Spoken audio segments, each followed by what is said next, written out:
Rebirth of my new life episode 9। Shravya ने कुछ पल उसी दिशा में देखा और फिर अपनी नजरें उस दिशा से हटा ली। उसके चेहरे पर जो मॉकिंग स्माइल थी वो धीरे धीरे फीकी पड़ गई थी। आखिरकार उसके एक्सप्रेशन पहले जैसे शांत हो गए थे। युवान के साथ यहां आते हुए चमकती आंखें अब नॉर्मल हो गई थी। जब उसने अपना सिर नीचे किया तो उसका ध्यान चाय के कप की तरफ गया, तो उसने देखा कि उसके बाजू में से किसी का हाथ उस चाय के कप को लेने के आगे बढ़ा था। जब श्रव्या ने ऊपर देखा तो युवान का हैंडसम फेस उसके सामने आ गया। तुम फिर से लापरवाह हो रही हो और इसकी तकलीफ तुम्हारे हाथ को उठानी पड़ती है। युवान की गहरी और केयरिंग आवाज श्रव्या के कानों में गूंज उठी। श्रव्या फिर धीरे से अपने होश में आई और उसने देखा कि उसका हाथ चाय को कप को छूने ही वाला था, जिससे वो को नीचे उसकी तरफ गिरने वाला था। श्रव्या एक पल के लिए रुकी और फिर उसने उस कप को दूसरी तरफ गिरा दिया। बम! सिरामिक के टूटने की आवाज सुनाई दी। चाय का कप जो अभी अभी टेबल पर पड़ा हुआ था वो तुरंत टुकड़ों में बिखर गया और हल्के रंग की चाय भी पूरे फर्श पर फैल गई। अच्छा था कि इस टाइम इस फ्लो पर कोई कस्टमर नहीं थे। वो मेरे पापा है। मुझे बताओ कि मैंने ऐसा क्या किया है जो मुझे ऐसे पापा मिले हैं। श्रव्या जोर से हंस पड़ी। उसने एक हाथ से टेबल की किनारी को पकड़ा हुआ था, जबकि दूसरे हाथ से उसने अपने मुंह को थक रखा था ताकि उसकी रोने की आवाज ना सुनाई दे, लेकिन उसकी आंखों से आंसू निकलने के लिए तैयार थे। श्रव्या चुपचाप नीचे देखते हुए उसके लंबे बालों ने उसके खूबसूरत चेहरे को छुपा दिया। युवान को सिर्फ उसके शोल्डर हल्के से कांपते हुए नजर आ रहे थे और उसकी दर्द से भरी आवाज सुनाई दे रही थी। मैं हमेशा यही सोचती रहती हूँ, क्या कुछ ऐसा था जो कि मैंने और मेरी मोम ने गलत किया था? अगर कोई आज की परिस्थिति की भविष्यवाणी करता तो क्या शुरू से इन लोगों से कभी नहीं मिलता बेहतर नहीं होता? श्रव्या को अभी इस लाइफ के साथ साथ पिछली लाइफ में अपने पापा से मिली डिसअपॉइंटमेंट को बहुत ज्यादा टूट गई थी। काश अगर उसे जन्म से पहले चीजें को लिए चुनाव करने का ऑप्शन दिया जाता तो वो सिन्हा परिवार से कभी कोई रिश्ता रखना पसंद नहीं करती। बैड लक, जिंदगी ऐसा चुनाव करने का मौका किसी को नहीं देती थी। जन्म और मृत्यु किसी के बस में नहीं होता। युवान ने अचानक अपनी नजरें नीचे की और जमीन पर बिखरे हुए सिरामिक के टुकड़ों को देखा। उसके होठ के कोने हल्के से ऊपर की तरफ मुड़ गए थे और उसकी हमेशा की तरह धीमी और शांत आवाज सुनाई दी। तुम्हें इतना ज्यादा इफेक्ट करता है क्योंकि तुम एक्सपेक्टेशन रखती हो।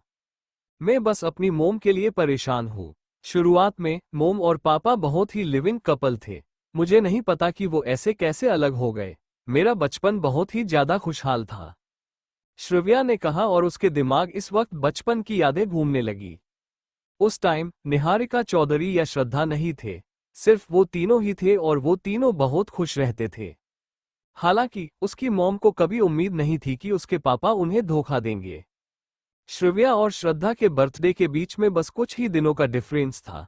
जब उसके बचपन में वो लोग जो भी खूबसूरत टाइम स्पेंड करते थे तो ये सच में उसके पापा उनसे झूठ बोलते थे। जब श्रव्या उन सभी दिनों को याद करती है तो उसको लगता है कि उसके पापा को उसकी मॉम से बहुत ज्यादा प्यार था। तो फिर ऐसा क्यों हुआ था? क्या ये सब कुछ टाइम की वजह से हुआ था? चाहे प्यार कितना भी गहरा क्यों ना हो, क्या वो टाइम के साथ ढल जाता है? क्या एक पुरुष के लिए एक औरत का होना ही काफी नहीं होता है? मॉम हमेशा से अकेली रही है। भले ही उनका नेचर थोड़ा कोल्ड लगता है और बहुत सख्त भी, लेकिन मैं जानती हूँ कि वो सच में बहुत अकेली है। मैंने कभी भी उसके करीब जाने की हिम्मत नहीं की क्योंकि मैं नहीं जानती थी कि मैं उनका सामना कैसे करूं। जब श्रव्या ने अपनी मोम वैभवी जी के बारे में सोचा तो श्रव्या को अपने दिल में बहुत ज्यादा दर्द महसूस हुआ। उसकी मोम भी उसकी तरह पागल थी। उन्होंने भी अपनी पिछली पूरी जिंदगी अकेले गुजार दी थी। वैभवी जी ने उस टाइम अपनी शादी को तोड़ने का फैसला लिया था क्योंकि उन्हें अपनी सेल्फ रिस्पेक्ट और स्वाभिमान बहुत इम्पोर्टेंट था। इसके अलावा ये उसके पापा विक्रम जी के करियर के लिए भी बहुत इम्पोर्टेंट था। इसीलिए उन्होंने समझौता करने का डिसाइड किया था और निहारिका जी को वो करने दिया जो वो करना चाहती थी। लेकिन अब क्या उसकी मॉम इस बार भी पूरी लाइफ अकेले बिता देगी? ठीक है श्रव्या, बस अब पास्ट को पास्ट में ही रहने दो। अब इसके बारे में ज्यादा मत सोचो। चलो मैं तुम्हारे लिए चाय ऑर्डर करता हूँ। अगर तुम सिन्हा फैमिली में वापस नहीं जाना चाहती तो कोई भी तुम्हें मजबूर नहीं कर सकता। युवान को अभी समझ नहीं आ रहा था कि वो श्रव्या को कैसे कंसोल करे। श्रव्या जो अपना सिर नीचे किए हुए थी, उसने धीरे से अपना सिर ऊपर किया। उसने युवान की गहरी आंखों में देखा। उसका चेहरा पीला पड़ गया था, फिर भी उसने अपना सिर हिलाया और गहरी सांस ली और बहुत जल्दी अपने सामान्य शांत स्वभाव में लौट आए। उसकी आवाज थोड़ी कर्कश और सूखी लग रही थी। मैं ठीक हूँ, मुझे अब इसकी आदत हो गई है। हम चिंता मत करो, अगर तुम वापस सिन्हा परिवार में जाना चाहती हो तो मैं निश्चित रूप से तुम्हारे साथ आऊंगा, युवान ने धीरे से कहा और उसकी आंखों में देखने लगा। श्रव्या ने बस अपना सिर हिलाया। मैं वापस नहीं जाना चाहती। मुझे वहां जाकर झूठी एक्टिंग नहीं करनी है क्योंकि मुझे एक्टिंग करने में कोई भी इंटरेस्ट नहीं है जितना उन लोगों को है। मैं बिल्कुल ठीक हूँ। इन सभी मामले से आपका कोई लेना देना नहीं है, इसलिए तुम्हें उनके बारे में चिंता करने की जरूरत नहीं है। मैं अब कुछ काम के बारे में डिस्कस करने के लिए राजेश जी को ढूंढने जा रही हूँ। तुम थोड़ी देर यही बैठो या फिर कोई बुक पढ़ लो। फिर श्रव्या ने खड़े होते हुए मुस्कुराने की कोशिश करी। उसकी वो मुस्कान युवान को बहुत ज्यादा चुभ रही थी। इससे पहले कि युवान कोई जवाब दे पाता, श्रव्या ने अपनी जगह से गेट की तरफ चलना शुरू कर दिया। श्रव्या ने अभी 2 कदम ही बढ़ाए थे कि युवान ने आगे बढ़कर एक हाथ से उसका हाथ पकड़कर उसे अपनी तरफ खींच लिया, जबकि अपना दूसरा हाथ उसने श्रव्या के दाहिने कंधे पर मजबूती से रखा। युवान ने श्रव्या की तरफ देखा और उसकी बात से असहमत होते हुए कहा, मैं जानना चाहता हूं कि हमारी ये शादी तुम्हारे लिए क्या मायने रखती है। तुम्हारा क्या मतलब है कि इसका मुझसे कोई लेने देना नहीं है? बताओ कि इसका मेरे लिए क्या मतलब है? युवान की आवाज अभी नॉर्मल दिनों से ज्यादा गंभीर लग रही थी और उसकी आवाज में हल्की डांट से भरी हुई थी। मुझे लगता है कि तुम मेरी वाइफ के रूप में बिल्कुल भी सेल्फ कॉन्शियस नहीं है। अगर मैं तुम्हारी फिक्र नहीं करूंगा तो मुझे किसकी फिक्र करनी चाहिए? युवान की गहरी और सख्त आवाज ने उसकी नाराजगी को जाहिर कर रही थी। उसकी आंखें असहमति और डांट से भरी हुई थी जब उसने श्रव्या की तरफ देखा। जिस तरह से युवान श्रव्या की तरफ देख रहा था, वो बिल्कुल एक सख्त बड़े भाई की तरह था जो कि अपनी छोटी बहन को लेक्चर दे रहा था। मैं इस शादी के बारे में पूरी तरह से सीरियस हूँ, श्रव्या सिन्हा। मुझे बताओ कि तुम भी ऐसा ही महसूस करती हो। युवान की गहरी नजरें श्रव्या के थोड़े पीले पड़ चुके छोटे खूबसूरत चेहरे पर टिकी हुए थी। जब युवान ने देखा कि श्रव्या के चेहरे के एक्सप्रेशन और भी खराब हो गए थे और वो काफी देर तक कुछ बोले बिना चुप रही, तो युवान ने अपनी आवाज को सॉफ्ट कर दिया। अब क्या तुम्हारे पास मुझसे कहने के लिए कुछ और नहीं है? मैं तुम्हें क्या बताऊं? मैं तुम्हें कैसे समझाऊं? क्या मैं बताऊं कि पहली वाइफ की बेटी होने की वजह से मैं इस स्थिति में कैसे पहुंच गई, या मैं बताऊं कि पिछले 10 सालों और उससे से भी ज्यादा टाइम से मैं इस सब चीजों को कैसे झेल रही हूं? श्रव्या ने ऊपर युवान की आंखों में देखा। उसकी शांत आंखें जिद से भरी हुई थी। उसका फेस अनफ्रेंडली था, जो उसके हमेशा शांत और कूल रहने वाला नेचर से अलग था। श्रव्या ने एक गहरी सांस ली और खुद को शांत कर दिया। मैं बहुत बुरे मूड में हूँ। मैं तुम्हें अपनी प्रॉब्लम में घसीटना नहीं चाहती हूँ और तुमसे नाराज भी नहीं होना चाहती हूँ। युवान, बस कुछ देर मुझे अकेला रहने दो। मुझे अभी थोड़ी शांति चाहिए। मैं बहुत जल्द ठीक हो जाऊंगी, इसलिए तुम ज्यादा फिक्र मत करो, मिस्टर मेहरा। जब युवान ने ये सुना तो उसके चेहरे पर उदासी छा गई। क्योंकि श्रव्या पहले ही उससे दूर होने की कोशिश कर रही थी, इसलिए उसने अचानक एक आह भरी। ठीक है, मेरा इरादा तुम्हें डांटने का नहीं था। अगर तुम्हें अच्छा लगता है तो मुझे इस बात से कोई ऐतराज नहीं है कि तुम मुझ पर गुस्सा करो। युवान की गहरी आवाज में संवेदनशीलता और सॉफ्टनेस भरी हुई थी। ये सुनते ही श्रव्या को ऐसा लगा अचानक किसी ने उसके दिल को कस किया है और उसका गला रूंधने लगा। श्रव्या ने लास्ट लाइफ में धैर्य से ये बात सुनने की बहुत बार इच्छा की थी, लेकिन उसने अब तक ऐसा एक भी बार नहीं किया था। जब उसने इस बात को युवान के मुंह से सुना तो अचानक उसे कुछ एहसास हुआ। कभी कभी, चाहे वो कितनी भी दुखी क्यों ना हो, किसी के दिल से कहे गए सरल और प्यार बहरे शब्दों की एक लाइन भी किसी के दिल के दर्द को काफी हद तक कम कर सकती थी। श्रव्या को अपना सिर नीचे करते देख युवान ने फिर अपने आप को शांत किया। उसका हाथ श्रव्या के सिर को थपथपाने के अलावा कुछ नहीं कर सका और उसे धीरे से अपनी बाहों में खींच लिया। अभी तुम कितने साल की हो? मैं तुम्हें कुछ शब्द भी नहीं कह सकता। तुम्हें अपना गुस्से को ठीक करना होगा। युवान की आवाज अभी काफी सॉफ्ट थी। श्रव्या ने कर्कश और गुस्से से भरी आवाज में जवाब दिया, मैं तुमसे नाराज नहीं हूं। ठीक है, मैं तुमसे बिल्कुल बहस नहीं करूंगा। तुम्हें जी भी अच्छा महसूस हो वैसा ही करो। जल्दी से अपना सारा काम खत्म करो। मैं तुम्हें कुछ टाइम बिताने को लिए बाहर घूमने ले जाता हूँ, युवान ने कहा। और फिर वो श्रव्या को जाने देने से पहले उसके सिर को फिर से थपथपाने से खुद को रोक नहीं पाया। वो वापस बुक सेल्फ की तरफ मुड़ गया और सेल्फ की बुक्स को ठीक करने लगा। श्रव्या ने देखा कि युवान वापस से बिजी हो गया था। वो अभी भी अपने शोल्डर पर उसके हाथ की हल्की सी गर्माहट महसूस कर सकती थी। वो बहुत देर तक चुपचाप उसी जगह खड़ी रही, फिर वो शांत हो गई और फिर बिना कुछ बोले वापस मुड़ गई और बाहर की तरफ जाने लगी। टी हाउस की दिवाली की छुट्टियां अगले हफ्ते से शुरू होकर एक हफ्ते तक चलने की प्लानिंग थी। श्रव्या ने राजेश ही से कहा कि वो सभी एम्प्लॉय के किए तैयार किए गए दिवाली के तोहफे बांट दे और फिर दिवाली त्योहार के दौरान ध्यान में रखने योग्य कुछ बातों के बारे में बात की। फिर वो युवान के साथ वहां से निकल गई। युवान कार चला रहा था और उसकी driving skill no doubt Shravya से काफी बेहतर थी। सच में ऐसा लग रहा था कि उसे भी फास्ट कार ड्राइव करने की आदत रही होगी। उसने फुल स्पीड में कार ड्राइव की और बहुत जल्द वो सिटी के हलचल भरे हिस्से में आ गए। जब युवान श्रव्या को एक हाई एंड सलून में ले गया तो श्रव्या कुछ पल के लिए चौंक गई। उसे उम्मीद नहीं थी कि वो जी तरह से उसके साथ टाइम स्पेंड करना चाहता था। वो उसके बालों को वॉश करवाने और ट्रिम करवाना था। बालों को अच्छे से वॉश और ब्लो कर देना और उसके बालों को थोड़ा ट्रिम भी कर देना, लेकिन उन्हें ज्यादा छोटा मत करना। युवान ने वहां रहे हेयर ड्रेसर को इंस्ट्रक्शन दिया जो उन्हें अटेंड करने आया था। फिर वो वहां रखे एक सोफे पर जाकर बैठ गया और आराम से वहां टेबल पर रखी पत्रिका को लेकर उसे देखने लगा। इससे पहले कि हैरान खड़ी श्रव्या अपने होश में आ पाती, हेयरड्रेसर ने उसे दिए गए इंस्ट्रक्शन को फॉलो करने के लिए चीजों की प्रिपरेशन करनी स्टार्ट कर दी। श्रव्या काफी देर तक वैसे ही आश्चर्यचकित खड़ी रही। जब वो होश में आई तो हेयरड्रेसर ने उसे कई बार आवाज लगाई थी। कुछ सोचने के बाद उसने आखिरकार युवान के कहे अनुसार करने का फैसला लिया, क्योंकि वापस घर जाने के बाद उसे अपने लंबे बाल वॉश करने की जरूरत नहीं पड़ेगी। हेयरड्रेसर बहुत ही टैलेंटेड और प्रोफेशनल होने के साथ साथ बढ़िया फास्ट भी था। उसने श्रव्या के बाल वॉश करने, उन्हें ट्रिम करने और उसके सिर की मालिश करने में उसे 1 घंटे से बस थोड़ा ज्यादा टाइम लगा। श्रव्या मालिश के बीच में कुछ पल के लिए सो भी गई थी। ये इतना ज्यादा रिलैक्स फील करने वाला था। जब हेयरड्रेसर उसके बालों को ट्रिम कर रहा था तो श्रव्या बीच बीच में आईने में से सोफे पर बैठे युवान को देखती रही। उसने देखा कि वो बहुत ध्यान से उस मैगजीन को पढ़ रहा था और वो बिल्कुल भी उतावला नहीं लग रहा था। श्रव्या ने काफी देर तक किसी बारे में सोचा, फिर अचानक से युवान को आवाज लगाई, युवान। युवान ने बिना ऊपर देखे ही धीरे से जवाब दिया। हालांकि श्रव्या ने उसे बुलाया था, लेकिन उसके बाद उसने फिर एक शब्द भी नहीं बोला। जब युवान ने श्रव्या को आगे बोलते नहीं सुना तो युवान ने ऊपर उसकी तरफ देखा और कुछ कहने ही वाला था कि अचानक उसकी जेब में रखा उसका फोन बज उठा।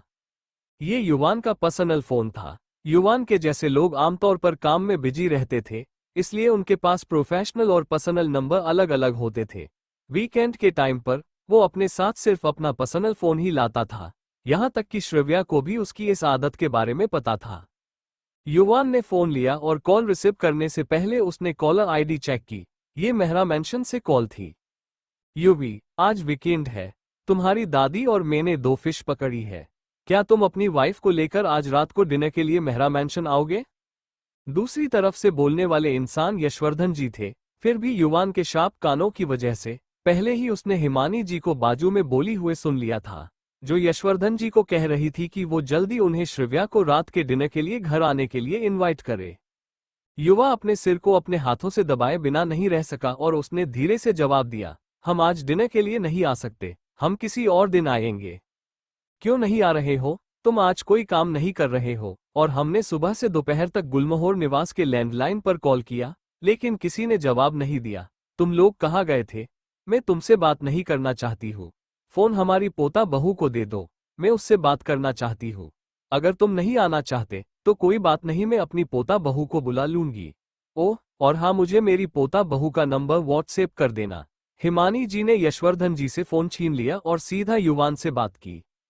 श्रव्या से सिर्फ 2 बार मिलने के बाद हिमानी जी को श्रव्या से एक अलग सा लगाव क्रिएट हो गया था, ठीक वैसे ही जैसे उन्हें वैभवी जी से था। इंसान की जैसे जैसे उम्र होती है, उन्हें अकेले रहना अच्छा नहीं लगता। इसके अलावा वो श्रव्या को और अच्छी तरीके से जानना चाहते थे, इसलिए उन्होंने कॉल किया था। हिमानी जी ये बात नहीं भूली थी कि रघुनाथ जी ने खास तौर पर मेहरा परिवार से श्रव्या का अच्छे से ख्याल रखने के लिए कहा था। वो श्रव्या और सिन्हा परिवार के रिश्ते के बारे में भी जानती थी। वैभवी जी पर दया आने के अलावा उन्हें श्रव्या पर तरस आता था। इस time here dresser already Shravya का सारा काम खत्म कर चुका था। जब श्रव्या युवान के पास आए तो उसने देखा कि युवान चुप था और अपने हाथ में रहे फोन को घूर रहा था। इसलिए वो खुद को ये पूछने से रोक नहीं पाई, क्या हुआ, किसका कॉल था? युवान ने बिना कुछ बोले फोन को श्रव्या के हाथों में थमा दिया। श्रव्या ने युवान की चुप्पी को देखते हुए अपनी भौहें सिकोई और उसने उस फोन को ले लिया। उसने फोन को अपने कान से लगाया, तभी हिमानी जी की आवाज सुनाई दी, क्योंकि अब टाइम आ गया है, तो तुम्हें अपने बच्चों के बारे में सोचना चाहिए। युवी, तुम जल्द ही 31 साल के हो जाओगे, तुम अब यंग नहीं रहे हो।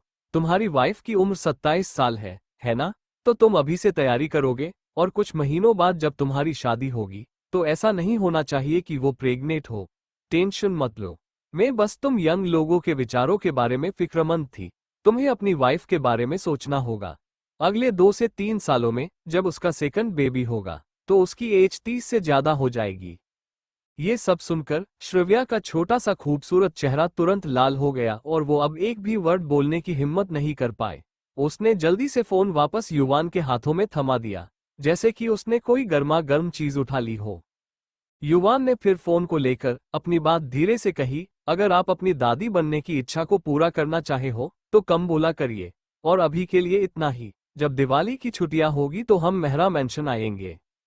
फिर उसने सामने वाले की बात सुने बिना ही फोन रख दिया।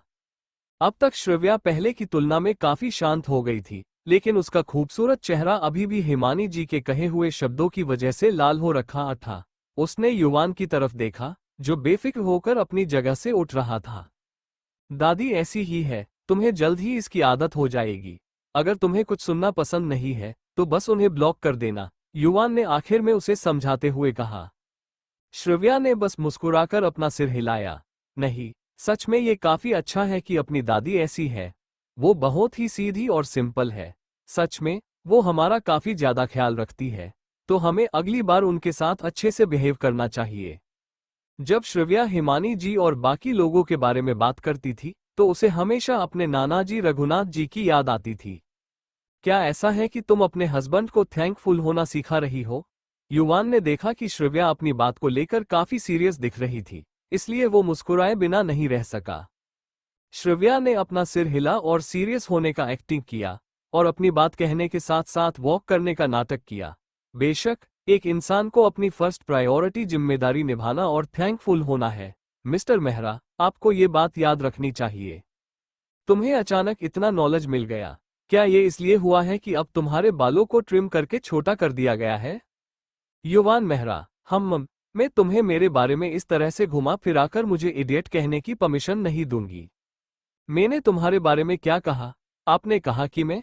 जब युवान और श्रव्या सलून से निकले, तो शाम होने को थी। डूबता हुआ सूरज जमीन पर सुनहरी चमक बिखेर रहा था, और पूरे मुंबई सिटी इस वक्त खूबसूरत नजारा दिख रहा था। श्रव्या अब तक बहुत ज्यादा रेस्ट कर चुकी थी और उसके दिल में अभी काफी अच्छा महसूस हो रहा था। उसके दिल में इतना सुकून कभी नहीं मिला था। जब वो लोग कार की तरफ गए, तो उसने कार ड्राइव करने पर जोर दिया, इसलिए युवान ने उसे ड्राइव करने दिया और वो शांति से आगे पैसेंजर सीट पर बैठ गया। हस्बैंड वाइफ की जोड़ी उस रेस्टोरेंट में गई थी, जहां श्रव्या युवान को रात को डिनर के लिए लेकर आई थी। उसके बाद वो लोग आराम से रॉयल व्यूज विला एरिया की तरफ चले गए, और रास्ते में इस वक्त ताजी हवा चल रही थी। श्रव्या ने फिर भी पहाड़ों की तरफ वाले रास्ते को चुना, क्योंकि वो रास्ता रॉयल व्यूज विला के लिए शॉर्टकट था। कार जिस रास्ते से गुजर रही थी, वहां घुंघ थी और कार की लाइट में रास्ते को देखते हुए कार आगे बढ़ रही थी। रात में वो रास्ता बहुत ही सुनसान था। कभी कभार सिर्फ 1 या 2 गाड़ियां ही उनकी गाड़ी के आगे निकल जाती थी। रास्ते में एक भी इंसान नजर नहीं आ रहा था। श्रव्या ने अपने स्टाइल में एक हाथ विंडो पर रखे अपने सिर पर रखा हुआ था और एक हाथ से आराम से कार को ड्राइव कर रही थी। हालांकि जैसे वो पहाड़ों के टेढ़े मोड़ के पास पहुंचे और सुरंग में इंटर होने वाले थे, अचानक ही हूटिंग की आवाज हवाई गूंजने लगी। इससे पहले कि वो कुछ रिएक्ट कर पाती, एक तेज रोशनी रिवर व्यू मिरर में चमक उठी। ये रोशनी काफी तेज थी, इसलिए उसने अपना हाथ आगे किया और रिवर व्यू मिरर को थकते हुए उस तेज लाइट को आंखों में जाने से रोकने की कोशिश की। वुश वुश, लगभग पलक झपकते ही 10 से ज्यादा कार बिजली की स्पीड से उनके पास से गुजर गई। श्रव्या ने देखा कि वो सभी कारें काफी लग्जरियस थी। पिछली बार की तरह ही हवा में तेज सिटी की आवाजें साफ सुनाई दे रही थी। जैसे ही श्रव्या ने रेस कारों को तूफान की तेजी से गुजरते देखा, उसका दिल अचानक एक्साइटमेंट से भर गया। उसकी शांत चमकती आंखों में अचानक एक स्पार्क सा उठा और लगभग एक पल में उसने कार को तेजी से मोड़ने से पहले कार की स्पीड धीमी कर दी। फिर वो आगे की कारों को चेज करने लगी, जिसमें से सिटी की आवाज आ रही थी। वुश! जैसे ही श्रव्या ने एक्सीलेटर पर पैर रखा, उसकी आंखों में स्पार्क था वो ज्यादा बढ़ गया। पूरी कार की स्पीड तुरंत तेजी से बढ़ गई। वो बारिश में उठती आंधी की तरह आगे बढ़ी और एक वुश की आवाज के साथ वो उनसे आगे निकल गई। कार की विंडो ओपन होने की वजह से तेज हवाएं अंदर आ रही थी, जिस वजह से कार का टेम्परेचर तुरंत कुछ डिग्री लो हो गया। तेज हवाओं की वजह से उसके सुंदर, लंबे बालों को पूरी तरह बिखेर कर रख दिया, जिन्हें अभी सलून में सलीके से सेट करवाए थे। फिर भी श्रव्या की आंखों में चमक थी, जबकि उसे दोनों हाथ स्टीयरिंग व्हील को कसकर पकड़े हुए थे। कार फुल स्पीड में आगे की तरफ बढ़ गई और एक ही पल में वो आगे की कारों के साथ आ गई थी। गो टू हिल, मेरे साथ रेसिंग करोगे? I gonna kill you. जब केएन ने लैंड रोवर को ओवरटेक किया, तो एक गंजे आदमी ने कार की विंडो से बाहर झांका और जोर से श्रव्या को कोसने लगा। फिर उसने भी अपनी कार की स्पीड बढ़ा दी। केएन पहले से ही रेसिंग कारों में शामिल हो गई थी। वो लोग देख सकते थे कि श्रव्या की केन उनमें से नहीं है। फिर भी न्यू एंट्री की वजह से वो लोग अचानक पागल हो गए थे। जैसे ही उन्होंने ब्लेक केएन को चीते की तरह उनके बीच से गुजरते देखा, तो उनका शुरू में शांत मूड अचानक एग्रेसिव हो गया। वो लोग अचानक से श्रव्या की केन को पकड़ने को अपना टारगेट समझने लगे थे। वुश! कारों के टायर की रास्ते पर चलने की आवाज ने रात के सन्नाटे को तोड़ दिया था और उसमें हूटिंग की आवाज भी शामिल हो गई थी। अपनी इंस्टेंट इंटेलिजेंस के साथ उसने स्टडी ड्राइविंग करते हुए एक मोड़ को पार किया और एक हेम्मा को चकमा दे दिया, जो उसके कार को साइड से टक्कर मारने वाला था। श्रव्या की आंखों में एक दुर्लभ बड़ी ई चमक दिखाई दे रही थी, क्योंकि उसकी नजरें सड़क पर पूरी तरह फोकस थी। ठंडी हवाएं बर्फ के तीर की तरह श्रव्या के फेस पर हिट कर रही थी। फिर भी ये उन लोगों के झुंड के दिलों को ठंडा नहीं कर पा रही थी, जो तेजी से उसकी कार का पीछा कर रहे थे। इस इंटेंस रेस की वजह से सुनसान रात अचानक से जीवंत सी हो गई थी। केएन लगभग एक कार से टकराते हुए बाल बाल बच गई। आगे एक 90 डिग्री का टर्न था। आगे चल रही सभी कारें नॉर्मल रूप से स्लो हो गई, जबकि श्रव्या को अचानक युवान की वो ट्रिक याद आए। बिना कुछ सोचे समझे उसने एक्सीलेटर पर जोर से पैर रखा और केएन तूफान की स्पीड से उड़ गई और कमान से निकले तीर की तरह आगे की तरफ बढ़ गई। अरे यार, आगे एक टन है। फिर भी उन्होंने अपनी स्पीड बढ़ा दी। क्या वो लोग सुसाइड करने के लिए रेस लगा रहे हैं? जब उन्हें कार ड्राइव करना नहीं आता, तो वो क्यों कार ड्राइव कर रहे हैं? अरे यार! अचानक उन सबकी तेज चिल्लाने की आवाज सुनाई देने लगी। इस बीच आगे श्रव्या ने इमरजेंसी ब्रेक लगाया और साइड में टकराने से पहले उसने स्टीयरिंग व्हील को आधा मोड़ दिया। फिर कार के टायरों की तेज आवाज जमीन पर घिसने की आई और कार के पिछले हिस्से से अभी भी धूल उड़ रही थी। उसके बाद अप डाउन वाली घुमावदार रास्ता स्टार्ट हो गया। अभी भी कुछ रेस कारें आगे चल रही थी। पीछे छुट्टी हुए कारें भी पूरी ताकत के साथ केएन का पीछा कर रही थी। दो हेमर्स ने उन पर दोनों तरफ से अटैक कर दिया और बीच में श्रव्या की कार को सैंडविच की तरह दबाने में एक दूसरे कहा देने लग गए, जिससे उसकी कार ऑलमोस्ट टकराने वाली थी। ये देखकर श्रव्या, जिसे इस तरह की रेस में शामिल होने का पहला चांस नहीं था, जब उसने अपने रियर व्यू मिरर से हेमर्स को देखा जो स्पीड बढ़ा रहे थे, तो उसने तुरंत उनके इरादों का अनुमान लगा लिया और इस बात की परवाह किए बिना कि आगे एक खड़ी ढलान है, उसने एक्सीलेटर को जोर से प्रेस कर दिया और एक तेज आवाज के साथ उसकी कार आगे निकल है। पूरी कार उस ढलान की वजह से ऑलमोस्ट हवा में उछाल गई और बिजली की स्पीड से उस टन को पार करते हुए आगे बढ़ गए। स्पीड को अचानक तेज बढ़ाने के साथ वो आगे की सीधे मेन रास्ते पर आ गए। जब श्रव्या ने पीछे वाली कार की तरफ देखा, तो उन लोगों के कोसने अस्पष्ट आवाजें सुनाई दे रही थी। श्रव्या के खूबसूरत चेहरे पर एक दुर्लभ स्माइल आ गई। जब कार आगे पुल के नीचे येलो लाइन से आगे निकल गई, तो श्रव्या ने फिर कार को स्लो कर दिया और सड़क के किनारे पार्क कर दिया। जब वो अपने बाजू में बैठे युवान की तरफ देखने के लिए मुड़ी, तो उसने देखा कि वो अपने सीट के ऊपर के हैंडल को पकड़े हुए था। उसके एक्सप्रेशन हमेशा की तरह शांत थे, फिर भी उसकी आंखों में आश्चर्य की एक झलक दिख रही थी। युवान ने उसकी नजरों से नजरें मिलाते हुए उसके चेहरे की मुस्कान को भी देखा, जो अभी तक फीकी नहीं पड़ी थी। युवान ने तुरंत धीरे से हंस पड़ा। तुम बहुत जल्दी सीख जाती हो। क्या तुम्हें पहले से ही एहसास था कि तुम इतनी आसानी से इस मूव को कॉपी कर सकती हो? श्रिव्या ने खुशी से मुस्कुराते हुए जवाब दिया, मुझे शुरू से ही अच्छी खासी रेसिंग आती थी। ठीक है। युवान मुस्कुराया और अपना सिर हिलाया। जब उसने श्रिव्या के अस्त व्यस्त तरीके से उलझ चुके बालों को देखा तो वो उसकी तरफ मुड़ गया और अपनी लंबी और गोरी उंगलियों को उसके लंबे उलझे हुए बालों में लगा दिया, जिससे उसे उंगलियों की मदद से कंघी करने लगा। इस तरह का अचानक स्पर्श श्रिव्या को चौंका दिया और उसने श्रिव्या को अपनी तरफ ऊपर देखने के लिए मजबूर कर दिया। श्रिव्या की आंखें उसकी खामोश गहरी आंखों से टकराई, जिनमें लाखों सितारे चमक रहे थे। श्रिव्या की नजरें क्लियर थी। उसके शैम्पू की हल्की खुशबू रात की धुंधली हवा के साथ युवान की नाक में घुस गई। वो उसे बहुत देर तक चुपचाप वैसे ही देखता रहा। उसके चमकीले, मुस्कुराते हुए छोटे चेहरे को देखकर उसके हैंडसम फेस पर भी सॉफ्टनेस दिखाई दे रही थी। युवान अचानक उसके छोटे से खूबसूरत चेहरे को अपने हाथों से छूने से खुद को रोक नहीं पाया। उसने अपने अंगूठे से हल्के से उसके बालों को कान के पीछे लगाया और श्रिव्या की टिमटिमाती नजरों से नीचे उसकी तरफ अपनी बॉडी झुका दी। श्रिव्या का ठंडा हाथ जो स्टीयरिंग व्हील पर था, अब वो युवान के गर्म और बड़े हाथों ने धीरे से थाम लिया। युवान की स्पेशियल मेनली स्मेल जैसे ही श्रिव्या की नाक में घुस गई, तब उसे महसूस हुआ कि वो उसके करीब आ रहा है, तो उसके हाथ जो युवान ने अपने हाथ में पकड़े थे, वो अवचेतन रूप से कस गए।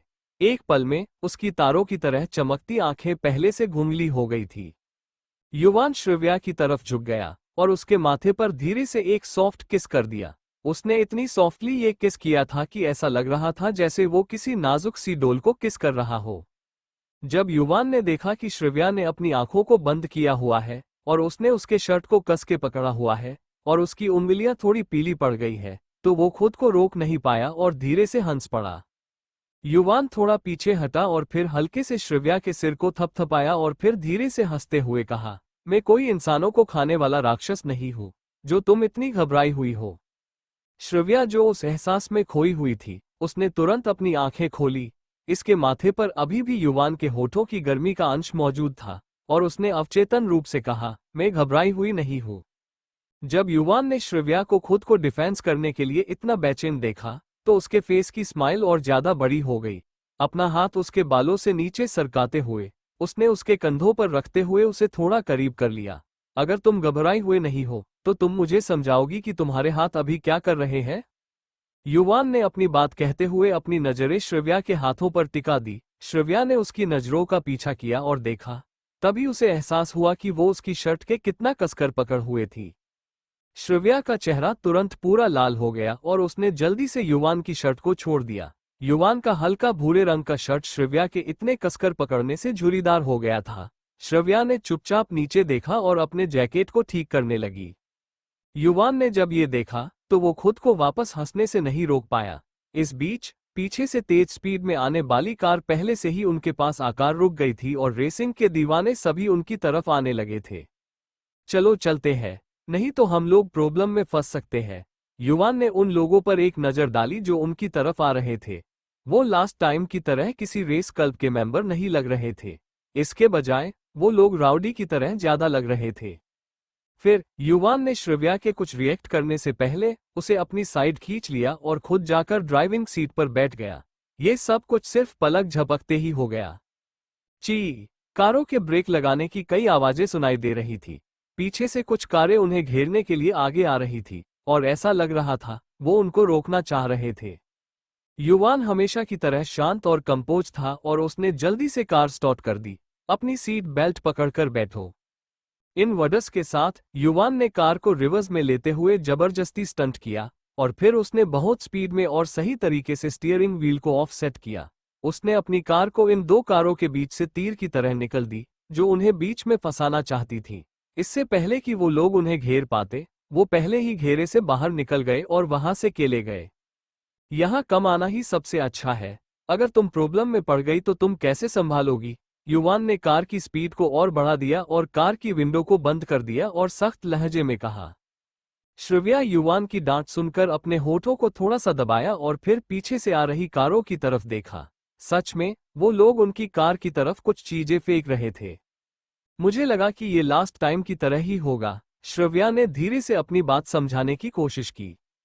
युवान ने इस बारे में 2 पल सोचा और कहा, अगर तुम सच में एंटरटेनमेंट के लिए रेसिंग करने में इंटरेस्ट रखती हो तो मैं तुम्हें किसी और दिन रेसिंग क्लब में शामिल होने के लिए ले जाऊंगा। श्रिव्या ने हल्की सांस ली। मम, हम देखेंगे। शायद जब मैं वापस ऑफिस आना स्टार्ट करूंगी, उसके बाद मैं फिर से बिजी हो जाऊंगी, तो मेरे पास ज्यादा टाइम नहीं होगा। आमतौर पर वो दिवाली के बाद बहुत ज्यादा बिजी रहती थी। उसके बाद पूरा साल खत्म होने तक उसके पास आराम करने के लिए ज्यादा टाइम नहीं होता था। आमतौर पर वीकेंड या त्योहारों की छुट्टियां साफ सफाई और उसके मॉम या नानू के साथ टाइम स्पेंड करती थी। बाकी टाइम वो बुक्स पढ़ती या फिर चाय पीती। और फिर अगर इस बार साउथ रिवर प्रोजेक्ट उसके हाथों में आता है तो वो कर भी ज्यादा बिजी होने वाली थी। श्रिव्या को इस तरह अपनी भौहें सिकोड़े हुए देखकर युवान ने उसे फिर से याद दिलाया, मेरे लिए कुछ और अच्छी अच्छी बातें कहो। अगर मैं खुश हो गया तो मैं तुम्हें छुट्टी जरूर दूंगा।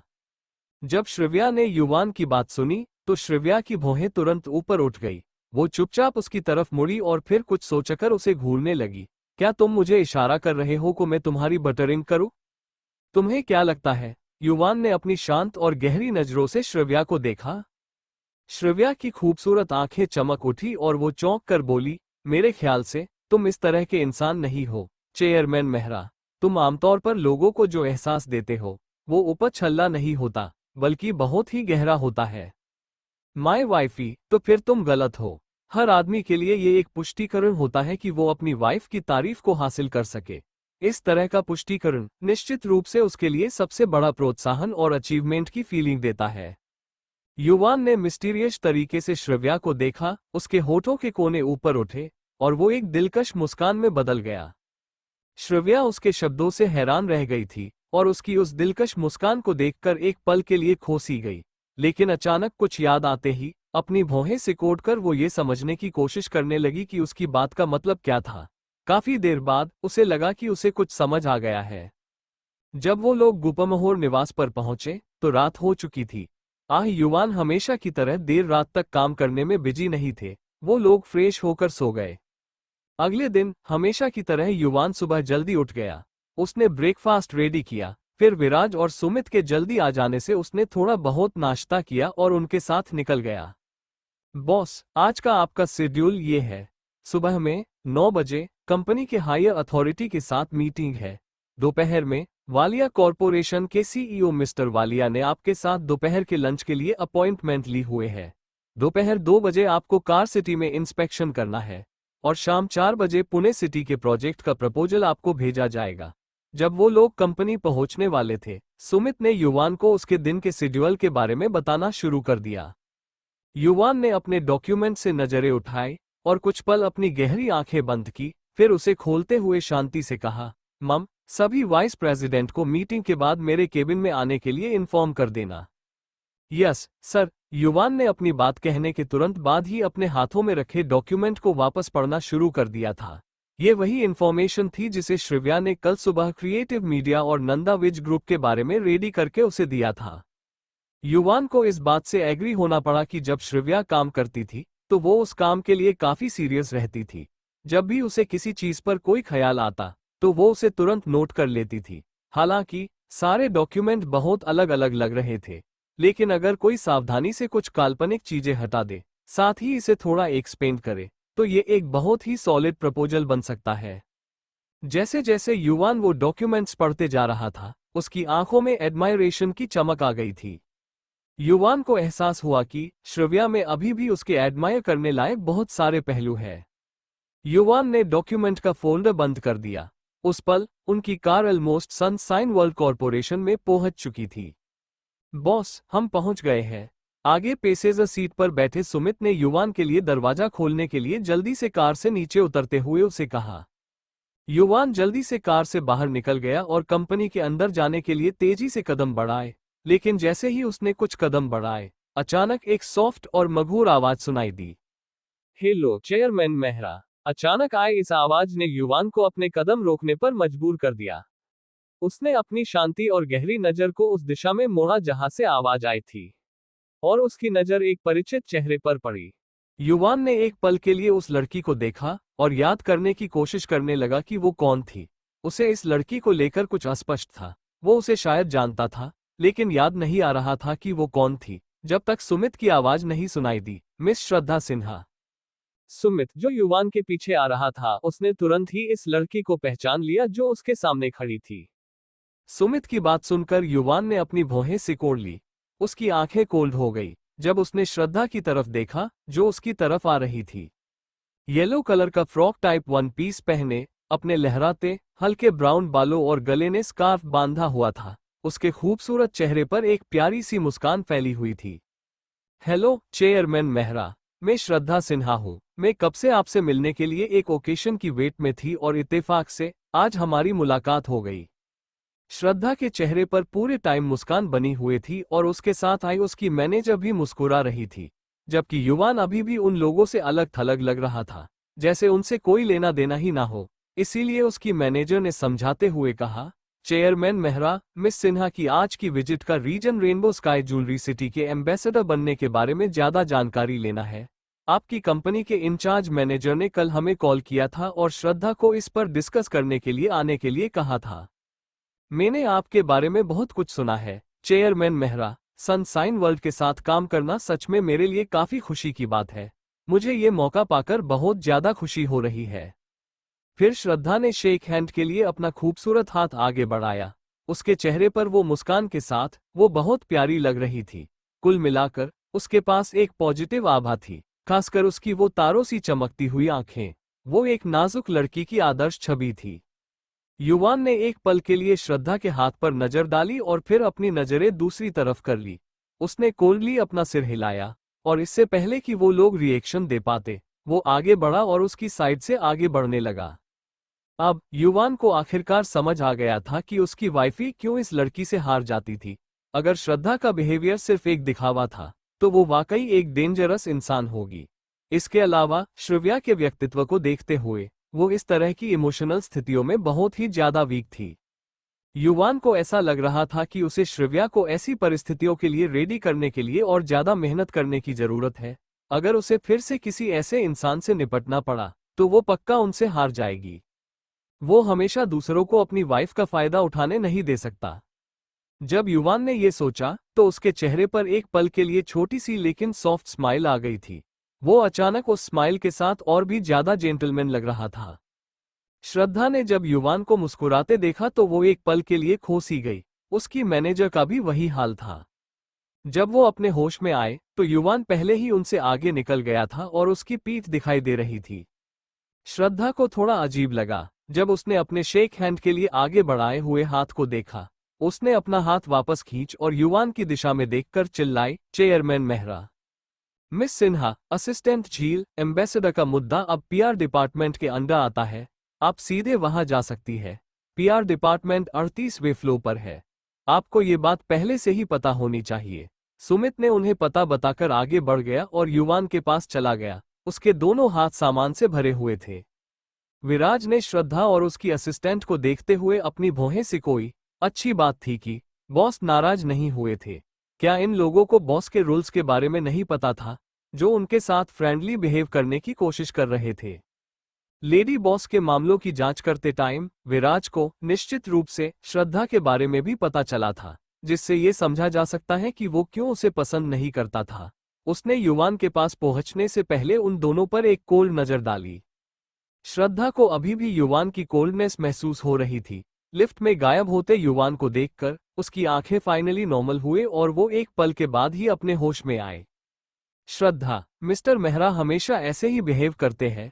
वो सभी के लिए काफी कोल्ड रहते हैं और इसमें कोई पर्सनल रीजन नहीं है, इसलिए इस बात पर ध्यान मत दो। श्रद्धा की असिस्टेंट झील ने समझाने की कोशिश की, क्योंकि उसे लगा कि जो कुछ भी अभी हुआ था उससे श्रद्धा दुखी थी। झील की बात सुनकर श्रद्धा अपने होश में वापस आ गई।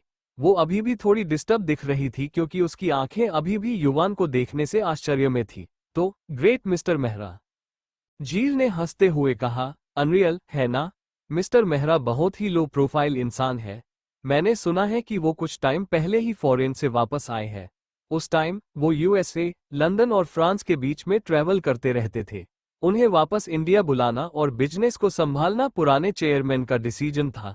हम बहुत लकी हैं कि हम उनसे मिल पाए। उनके जैसे लोग से हमेशा एक डिस्टेंस महसूस होता है। मैंने सुना है कि वो मिस्टर मल्होत्रा और मिस्टर शर्मा के बहुत अच्छे फ्रेंड हैं, सिर्फ उन दोनों के साथ। झील सीस, क्या आप मिस्टर मेहरा से अच्छी तरह से परिचित हैं?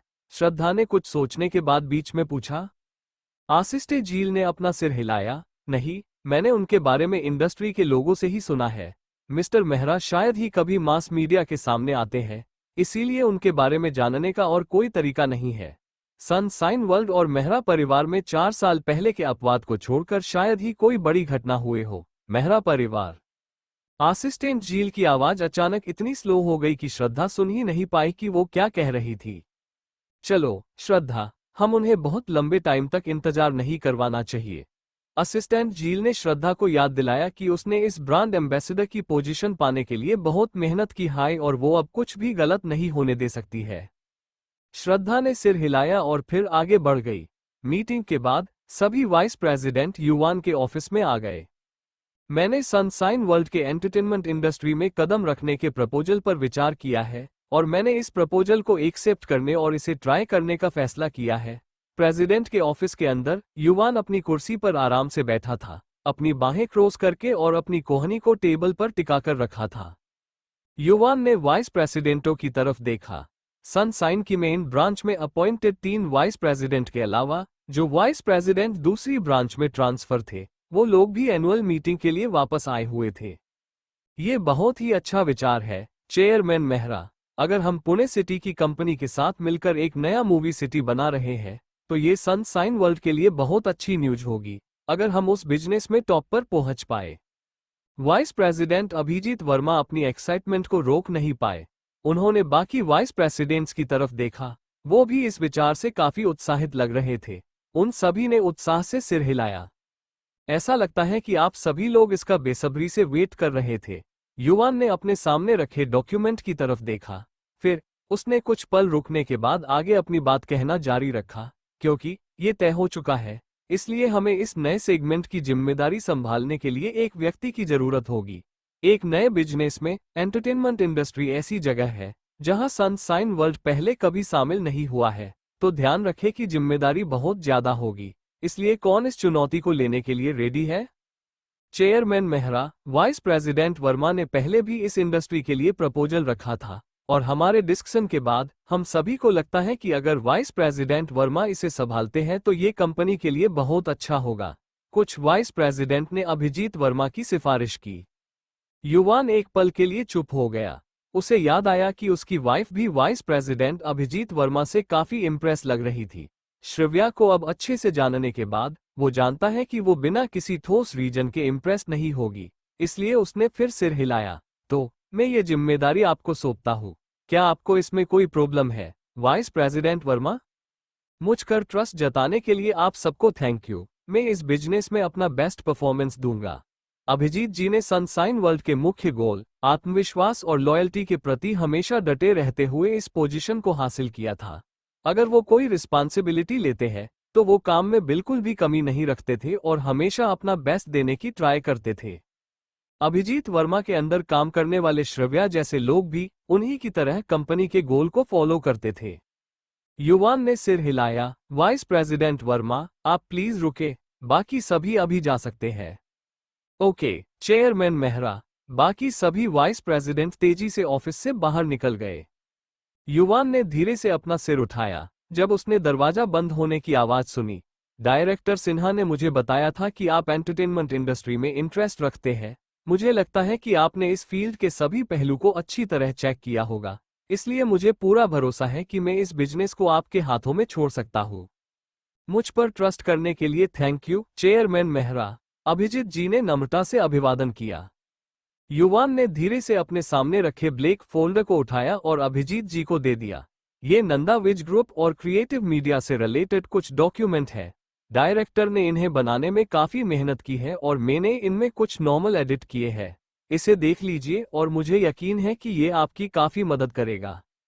अभिजीत जी ने वो फोल्डर ले लिया, लेकिन उन्हें थोड़ा अजीब महसूस हो रहा था।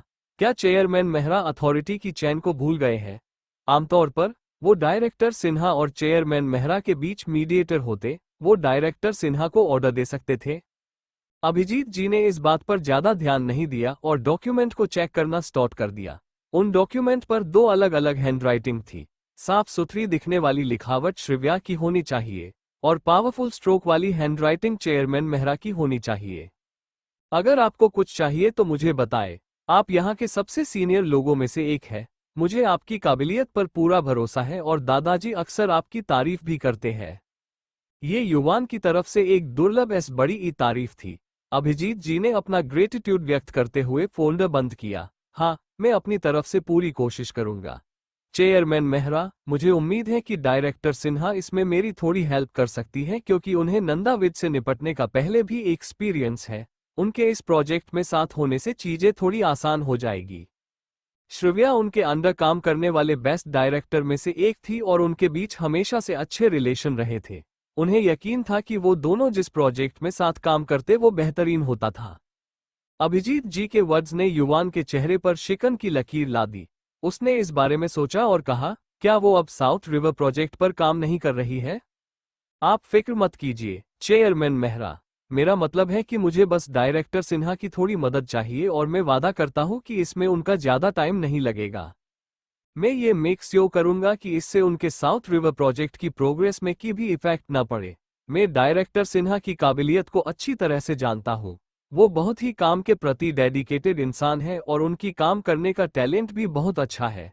इसलिए अगर वो मेरी थोड़ी मदद कर सके तो बहुत अच्छा होगा। अभिजीत जी ने श्रिव्या की तारीफ की और फिर शांत और स्थिर बैठे युवान को ध्यान से देखा। युवान के एक्सप्रेशनलेस फेस पर एक अलग सी मुस्कान देखकर अभिजीत जी चौंक गए। युवान की आवाज अभी भी शांत लग रही थी। मैं देख सकता हूं कि आपको डायरेक्टर सिन्हा से काफी उम्मीदें हैं।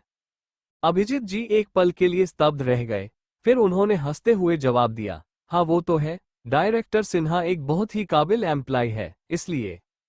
युवान ने सिर हिलाने से पहले चाय की चुस्की की। मैं आपकी रिक्वेस्ट पर विचार करूंगा।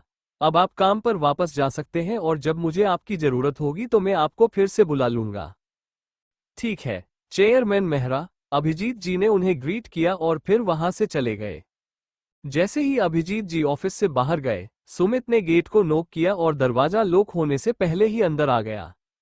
बॉस, सुमित ने सावधानी से युवान के सामने आया और फिर शांत आवाज में उसे ग्रीट किया। युवान अपने हाथ में रखे डॉक्यूमेंट को देखता रहा और उसने बिना सिर उठाए जवाब दिया, क्या बात है? खन्ना कॉरपोरेशन के नए सीईओ धैर्य खन्ना ने अपने असिस्टेंट के हाथों आपके लिए इनविटेशन कार्ड भेजा है। सुमित ने धीरे से उठाया। उसे ऐसा लग रहा था कि वो युवान का ध्यान भंग कर रहा था। फिर उसने एक लाल कलर का इनविटेशन कार्ड वहां टेबल पर रख दिया। युवान ने कुछ देर रुककर अपना सिर उठाया। सुनहरे रंग से लिखे शब्दों वाले लाल कलर का इनविटेशन कार्ड उसकी आंखों के सामने आया। लाल रंग के बोल्ड और आई कैची रंग ने उसे असहज कर दिया। युवान ने कुछ दिन पहले ही अपने बेडसाइड के ड्रॉवर पर एक ऐसा ही इनविटेशन कार्ड देखा था। युवान ने इनविटेशन कार्ड को 2 पल देखा, फिर उसने सुमित की तरफ देखा। एक पल के लिए सुमित को लगा वो इसकी कोल्ड आंखें से जम जाएगा। सुमित ने हड़बड़ा के जल्दी से समझाया, बॉस, ये खन्ना कॉरपोरेशन के सीईओ धैर्य खन्ना और मेयर सिन्हा की बेटी श्रद्धा सिन्हा की एंगेजमेंट का इनविटेशन है। ये एंगेजमेंट इस शुक्रवार को है। कुछ टाइम तक विजय खाना और प्रीति सैनी कई प्रोजेक्ट में हमारे साथ पार्टनर थे। युवान शांत हो गया। उसका कोल्ड ऑरा जो उसके चारों तरफ फैला हुआ था, उसकी वजह से कमरे का टेम्परेचर डाउन हो गया था। कुछ टाइम बाद उसने कहा, इसे यही रहने दो। युवान की समुद्र सी गहरी आंखों में एक भयानक तूफान उमड़ रहा था। सुमित को आज उसके ऑरा की वजह से असहज महसूस हो रहा था, क्योंकि युवान आमतौर पर काफी शांत रहता था। लेकिन इस टाइम उसने कुछ कहना सही नहीं समझा। उसने जल्दी से इनविटेशन कार्ड वहीं रख दिया और जल्दी से रूम से बाहर जाने लगा। रुको, इससे पहले कि सुमित कमरे से बाहर निकल पाता, युवान की आवाज उसके कानों में पहुंची। सुमित ने आपने अपने कदम रोक दिए और फिर जल्दी से पीछे मुड़ गया। और कुछ, बॉस? सुमित काफी चिंतित महसूस कर रहा था, फिर भी उसने नॉर्मल आवाज में पूछा।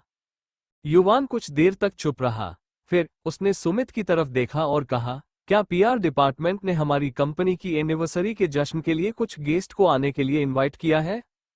हाँ, गेस्ट में उन लोगों ने रेनबो स्काई ज्वेलरी सिटी के एम्बेसडर कैंडिडेट को इनवाइट किया है और भी कई सारी फेमस सेलिब्रिटी को इनवाइट किया हुआ है।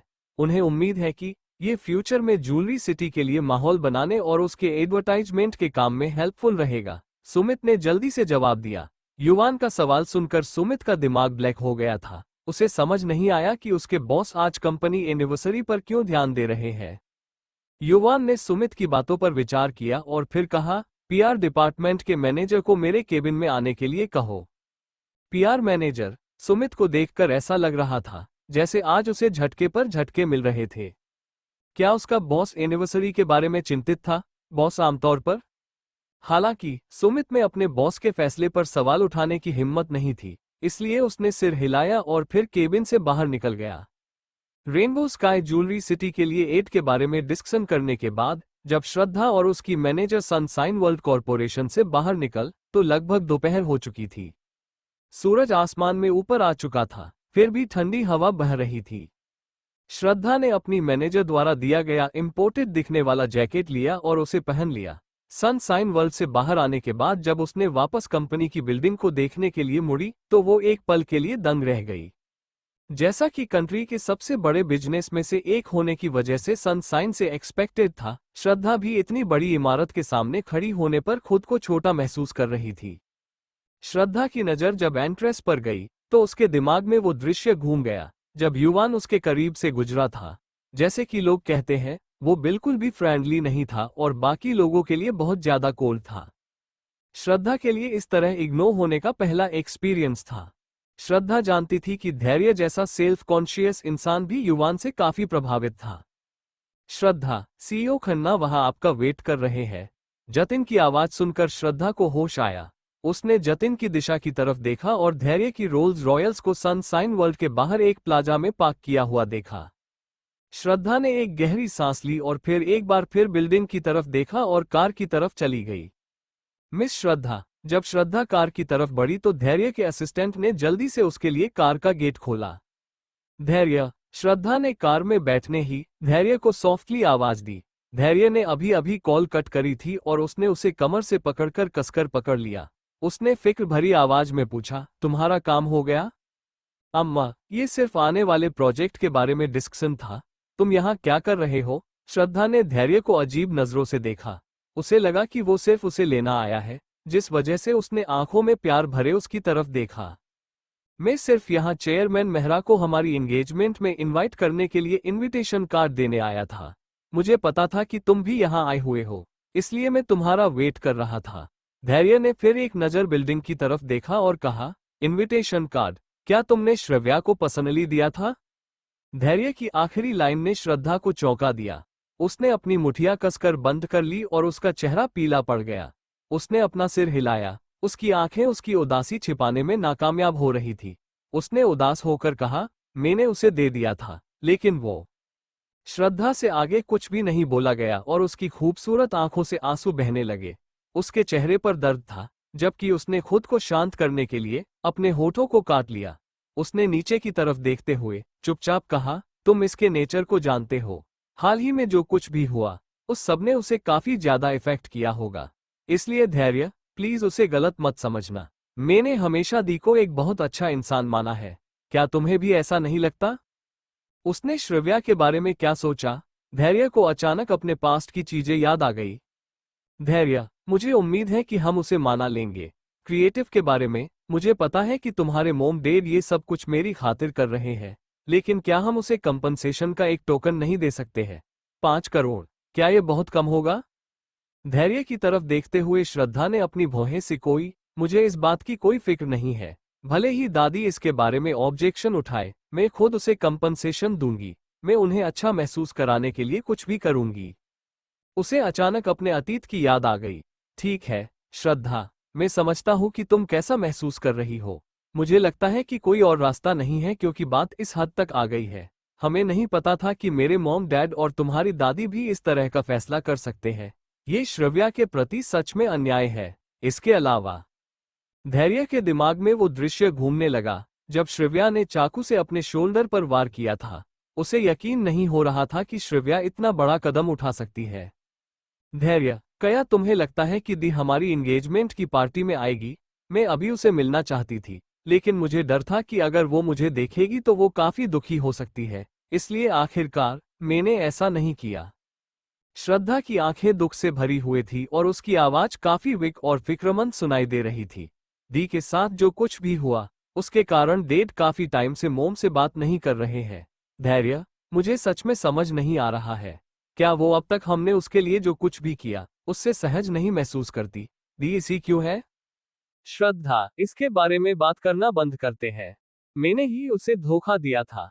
ये तुम्हारी गलती नहीं है और तुम्हें खुद को दोष देने की जरूरत नहीं है।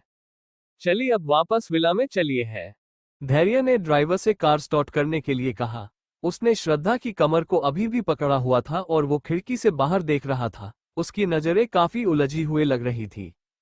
उसने कभी भी श्रव्या से प्यार नहीं किया था, लेकिन जब उसने उसके बेहद कोल्ड एक्सप्रेशन देखे तो उसे अपने अंदर इतना ज्यादा अपराधबोध क्यों महसूस हो रहा था? इस गिल्ट ने धैर्य को एक बयां ना कर पाने वाले दबाव को महसूस करवाया था। वो चाहता था कि श्रव्या उसे गुस्से से डांटे, बजाय इसके कि वो बस यूं ही उसकी तरफ कोल्ड बिहेव करके निकल जाए। उसे शायद तब बेहतर महसूस होता, बजाय इसके कि वो अब सच में बहुत परेशान महसूस कर रहा था। सूरज धीरे धीरे ढल रहा था और आकाश नारंगी रंग का हो गया था, क्योंकि सूरज की आखिरी नर्म सुनहरी किरणें क्षितिज से शहर को अंधेरे में डुबा रहा था। पूरा सिटी एक अजीब आकर्षण में डूबा हुआ था। सूरज की रोशनी की छोटी सी किरणें खिड़की के पर्दों से आ रही थी। श्रव्या, जो पूरी दोपहर लिविंग रूम के सोफे पर काम कर रही थी, उसने आखिरकार अपने डॉक्यूमेंट से नजर हटा ली। उसने विंडो से सूरज को देखा और फिर लिविंग रूम में रही घड़ी पर नजर डाली। उसने देखा कि बहुत देर हो चुकी थी। युवान अभी तक वापस नहीं आया था। आमतौर पर वो पहले से ही किचन में खाना बना रहा होता था। शायद वो बिजी था क्योंकि दिवाली जल्द ही आने वाली थी। श्रव्या को ऐसा लगता था कि लोग युवान की लाइफ में कभी प्रॉब्लम क्रिएट नहीं कर पाते। सुरेखा जी के अनुसार मिस्टर मेहरा ने उन्हें केवल उसके जाने के बाद घर में आकर सफाई करने की परमिशन देता था। इतने बड़े गुलमोहर निवास को देखते हुए, भले ही विला अभी खाली था, ये उस टाइम की तुलना में काफी अलग एहसास था जब वो अकेली रही थी। ऐसे समय में उसे हमेशा अकेलापन महसूस होता था। क्या युवान भी उसके जैसा ही महसूस कर रहा होगा? श्रव्या अपने इस विचार पर हंस पड़ी। उसने गहरी सांस लेते हुए अपने डॉक्यूमेंट को वही टेबल पर छोड़ दिया। जैसे ही उसने अपनी बॉडी को स्ट्रेच करना शुरू किया, वो अपने शोल्डर की चोट के बारे में भूल गई थी और उसने जैसे ही बाहें ऊपर की, उसकी बॉडी में एक तेज दर्द महसूस हुआ। उसने अपनी भौहें सिकोड़ी और जल्दी से अपने घाव को दबाया। कुछ देर के लिए श्रव्या ने रेस्ट किया और फिर वो किचन की तरफ चली गई। श्रव्या के किचन में जाने के कुछ पल बाद ही गुलमोहर निवास का दरवाजा खुला और एक लंबा और हैंडसम आदमी घर में इंटर हुआ। ये युवान था। वो किसी से कॉल पर बात कर रहा था और विराज उसके पीछे उसका ब्रीफकेस लेकर खड़ा था। कॉल पर युवान का बेस्ट फ्रेंड कबीर शर्मा था। मैंने अभी अभी तरुण को कॉल किया है और वो भी बाहर हैंगआउट करने के जाना चाहता है। क्यों न तुम आज रात पोकर खेलने के लिए मेरे घर पर आ जाओ, या हम तुम्हारे घर पर भी आ सकते हैं। हम रात भर वही रह सकते हैं। ऐसा तो नहीं है कि हम पहले कभी साथ में नहीं सोए हैं। हम फर्श पर भी सो सकते हैं। कबीर अभी बड़े आराम से रिवॉल्विंग चेयर पर बैठा सिगरेट मुंह में दबाए बैठा था। युवान हंसा और बोला, क्या तुम हमेशा तरुण के घर नहीं जाते? आज अचानक तुम्हें मेरी याद क्यों आए? कबीर ने सिगरेट की राख को झाड़ते हुए बड़ी मुस्कान के साथ कहा, मैंने तुम्हें काफी लंबे टाइम से नहीं देखा है और मुझे तुम्हारी याद आ रही है। तो मेरा घर, हाल ही में मैंने अपने घर पर एक बार काउंटर बनाया है। तरुण ने कहा है कि इससे माहौल बनाने में हेल्प मिलती है। मैं अभी हाल में अपनी कंपनी की एनिवर्सरी इवेंट में बिजी हूँ। हम किसी और दिन फिर मिलेंगे। मैं विराज से कहूंगा कि वो तुम्हें कुछ एंटीक और पुरानी विस्की भेज दे। चलो कुछ दिनों में मिलते हैं। तुम्हें लगता है कि विस्की की 2 बोतलें तुम्हें छोड़ने के लिए काफी होगी?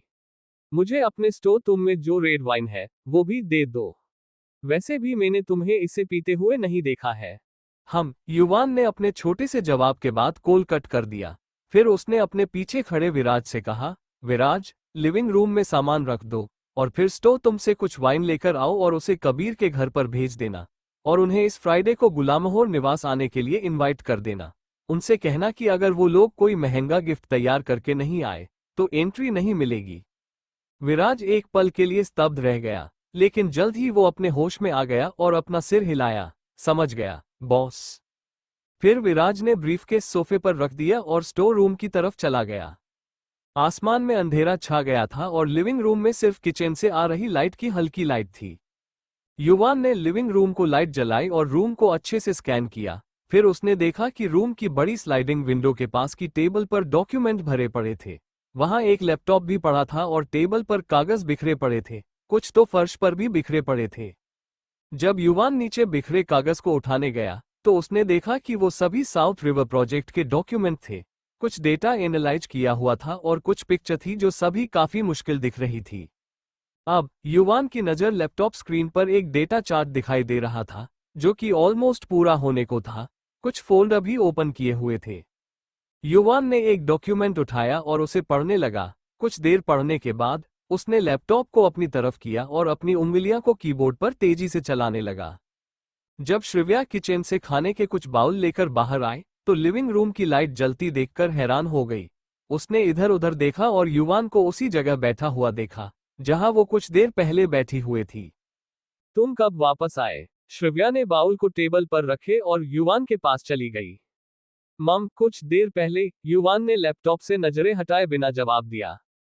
उसके उंगलियां जो कीबोर्ड पर चल रही थी, वो धीमी नहीं हुई। वो काम करते हुए भी बात करना जारी रखा। तुम्हें बस खुद को बिजी रखना था, है ना? तुम छुट्टी पर होने के बावजूद ऐसी क्यों हो? ठीक है, खाली बैठे रहना बहुत बोरिंग है, इसलिए मैं कुछ काम कर लेती हूँ। ओह हाँ, तुमने मुझे लास्ट टाइम जो डिजाइन दिखाए थे, क्या मैं? श्रव्या ने पूछा। वो डिजाइन स्टडी रूम के अंदर वाले लैपटॉप में है। पासवर्ड वही है जो मैंने तुम्हें दिए कार्ड का था। वो डिजाइन शायद डी ड्राइव में होंगे, ना मिले तो ढूंढ लेना। युवान ने ये कहा। तब तक लैपटॉप की स्क्रीन पर एक पूरा एनालाइज चार्ट दिखाई दिया। युवान ने इसे एक बार चेक किया और सेव करने के बाद लैपटॉप बंद कर दिया। फिर उसने अपना फेस श्रिव्या की तरफ किया। उसने उसे देखा जबकि वो अभी भी लैपटॉप को घूर रही थी।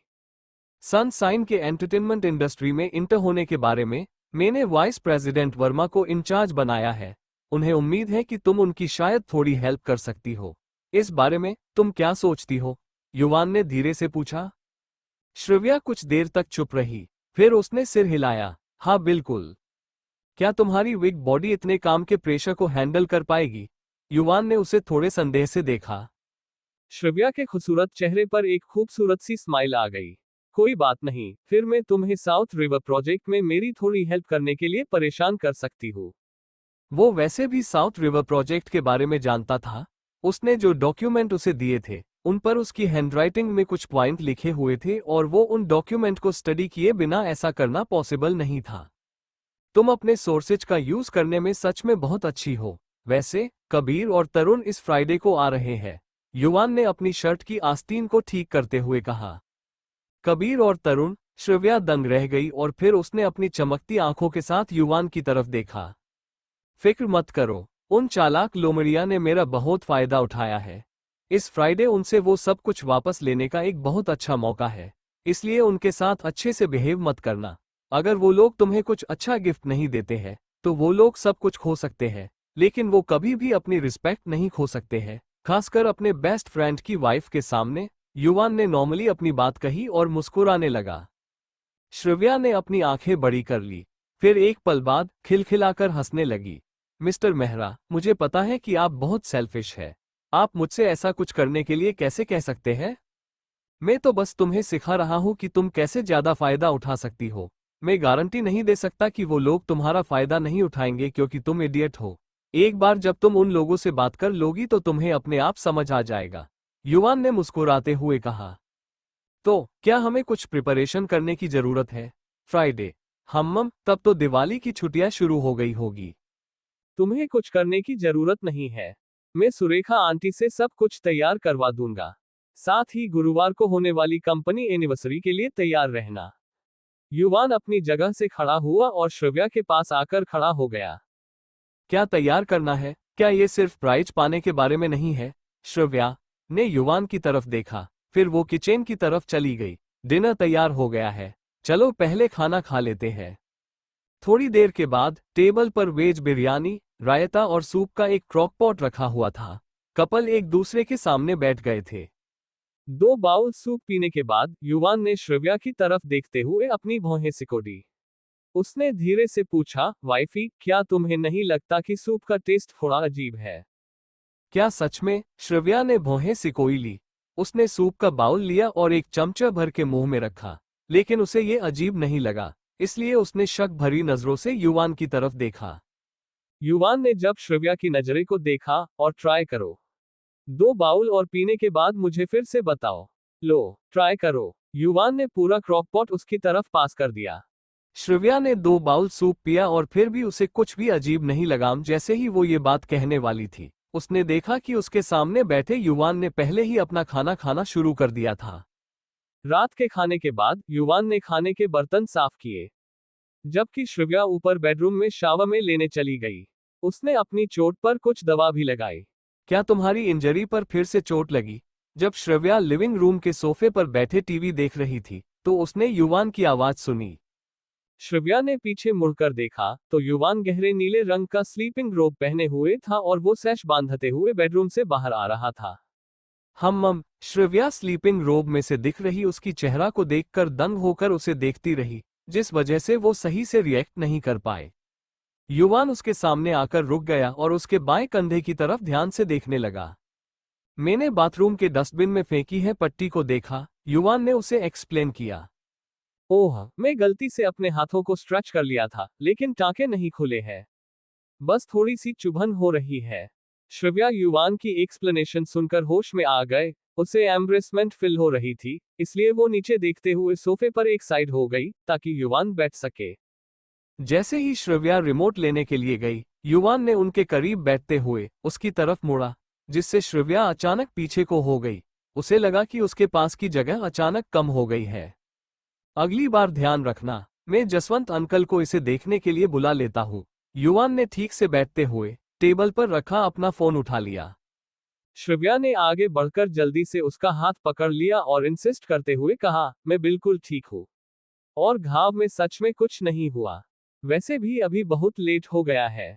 युवान ने कुछ पल के लिए उसकी तरफ देखा और फिर अपना फोन वापस टेबल पर रख दिया। श्रव्या ने धीरे से युवान का हाथ छोड़ दिया और उसकी इंटेंस नजरों से बचने के लिए टीवी की तरफ देखने लगी। वो सोफे के कोने में सिमट कर बैठ गई थी और फिर रिमोट लेकर बार बार टीवी के चैनल बदलने लगी। टक! अचानक उसके हाथ से रिमोट फिसलकर नीचे जमीन पर गिर गया। अपनी भौहें सिकोड़ते हुए वो जल्दी से उसे लेने के लिए झुकी, लेकिन जैसे ही उसकी उंगलियां रिमोट तक पहुंचने वाली थी, वो युवान के गर्म हाथों से टच कर गई। युवान ने धीरे से श्रव्या का हाथ पकड़ा और उसे ठीक से बैठा दिया। फिर उसने एक हाथ से रिमोट उठाया। उसकी गहरी आवाज मैग्नेटिक लग रही थी। क्या तुम्हें लगता है कि तुम्हारे हस्बैंड मिस्टर मेहरा राक्षस जैसे दिखते हैं? श्रव्या चौंक है और जवाब देने से पहले कुछ देर तक उसे सीरियसली देखा। बिल्कुल नहीं। युवान मुस्कुराया, तो मुझे हमेशा ऐसा क्यों लगता है कि तुम मुझसे डरती हो? मैं नहीं डरती, मुझे लगता है कि तुम बहुत कंफर्टेबल इंसान हो। जैसे ही श्रव्या ने सीरियस जवाब दिया, उसका फेस लाल हो गया और उसने युवान को अजीब नजरों से देखा। उसने जवाब देने से पहले कुछ सोचा। मुझे बस लगता है कि मुझे इसकी आदत नहीं है। रियली? युवान ने उसे कुछ टाइम तक गहरी नजर से देखा। फिर उसने पूछा, क्या तुम अब शायद दिल कर रही हो? तुम अब कितने साल की हो गई हो? क्या तुम्हें लगता है कि तुम अभी भी एक टीनेज गर्ल हो? बिल्कुल नहीं। क्या तुम्हें ऐसा लगता है कि मैं अभी भी एक टीनेज गर्ल हूँ जो शाय होगी? मैंने काफी साल पहले कॉलेज से ग्रेजुएशन कंप्लीट कर ली है। श्रव्या एक पूरी लाइफ जीने के बाद खुद को एक मासूम टीनेज गर्ल कैसे समझ सकती है? वो एक मॉडर्न लड़की थी, तो वो शाय कैसे होगी? सच में?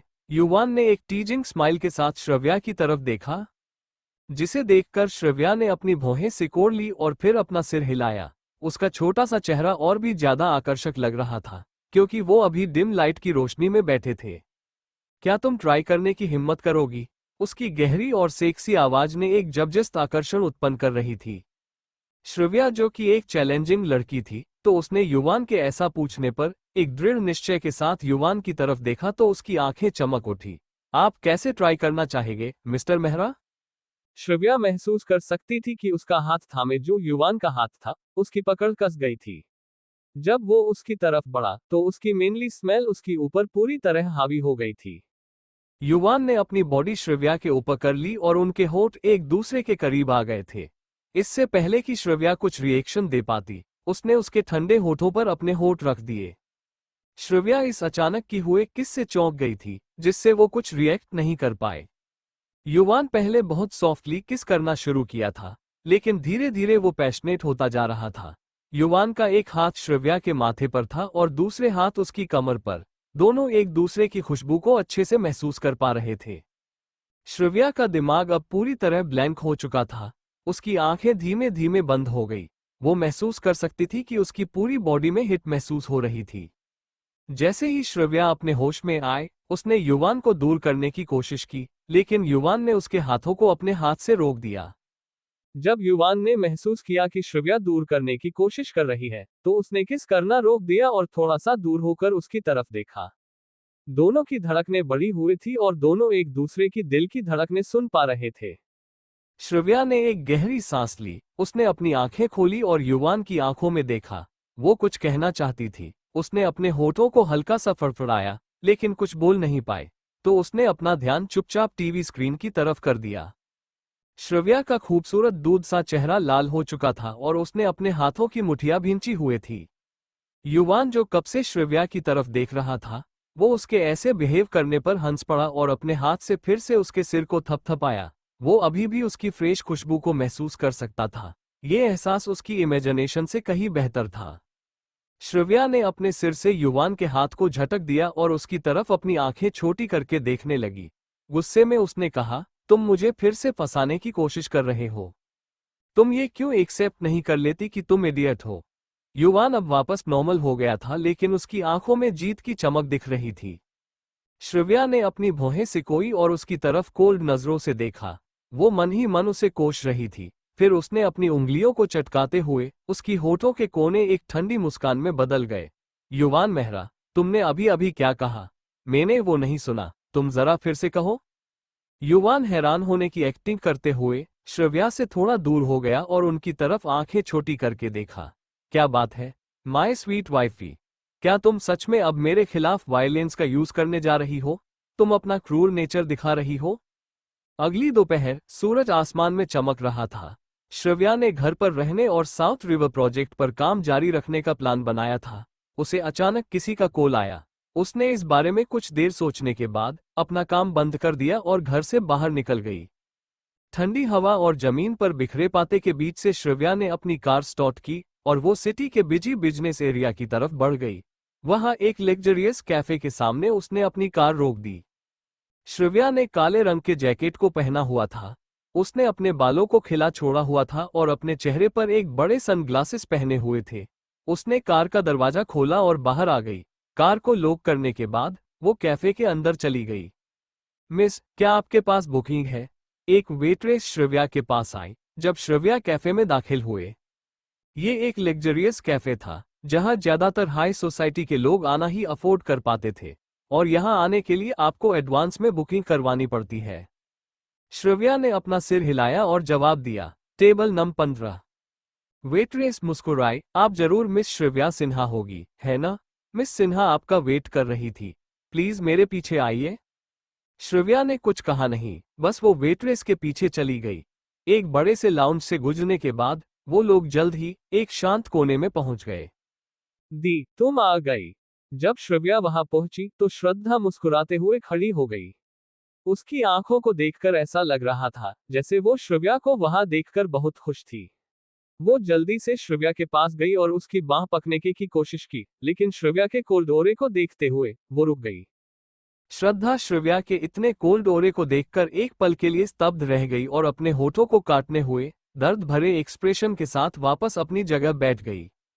श्रव्या ने ध्यान से श्रद्धा की तरफ देखा, जिसने व्हाइट कलर की स्प्रिंग ड्रेस पहनी हुई थी। कंधे तक लहराते ब्राउन बालों के साथ उसने हल्का मेकअप किया था, जिससे वो नाजुक और आकर्षक लग रही थी। वो एक प्यारी सी टीनेज लड़की की बेस्ट डेफिनेशन थी। उसकी आंखों में इस वक्त जो दर्द छिपा दिख रहा था, उसके साथ उसे देखना एक दिलचस्प था। श्रव्या के एक्सप्रेशन हमेशा की तरह शांत लग रहे थे। बिना अपनी फीलिंग का एक अंश भी प्रकट किए हुए वो श्रद्धा के सामने बैठ गई। क्या आप लोग कुछ ऑर्डर करना चाहेगी? वेट्रेस ने पूछा।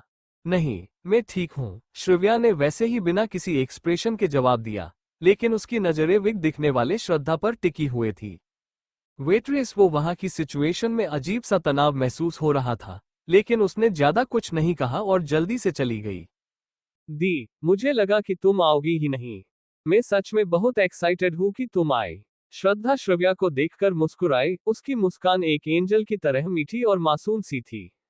ये इतनी प्यार लग रही थी कि उसे देखने वाला कोई भी इंसान उस मुस्कान को हमेशा बचाने की जरूरत महसूस करता। श्रव्या ने एक कोल्ड स्माइल दी। उसने अपने सन ग्लासेस निकाले। उसकी आवाज काफी शांत लग रही थी। मुझे क्यों नहीं आना चाहिए? क्या तुम्हें लगता है कि मैं अपनी मोम की तरह ही इजी हूं? सामान कहाँ है? दी, मोम और दादीमा ने जानबूझकर ऐसा नहीं किया था। बात बस इतनी सी है कि क्रिएटिव बड़ी मुसीबत में है और हम ऐसा करके ही उसे बचा सकते हैं। तुम्हें पाया है कि क्रिएटिव माँ और दादीमा के लिए कितना ज्यादा इम्पोर्टेंट है। अगर उन्हें क्रिएटिव का डाउनफॉल देखना पड़ा तो वो लोग इसे कभी भी बर्दाश्त नहीं कर पाएंगे।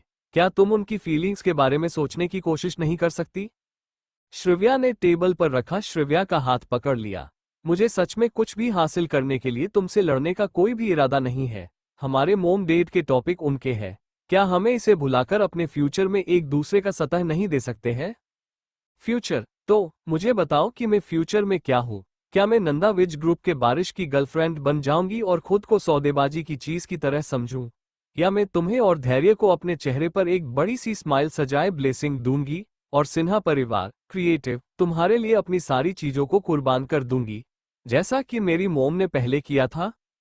श्रव्या श्रद्धा की बात पर कोल्ड आवाज में हंसी। उसकी बातों के रूखापन साफ दिखाई दे रहा था, क्योंकि उसने लास्ट लाइफ में सब कुर्बान किया था, लेकिन उसे सिवाय दुत्कार के कुछ नहीं मिला था और ये लोग चाहते वो वापस से कुर्बानी दे। श्रव्या इस बार ऐसा बिल्कुल नहीं होने देना चाहती। अगर तुम मेरी जगह होती, तो क्या तुम ऐसा करने के लिए तैयार होती? क्या तुमने नहीं कहा था कि तुम मुझे कंसेशन देना चाहती हो और तुम मेरी माफी पाने के लिए कुछ भी करने को तैयार हो?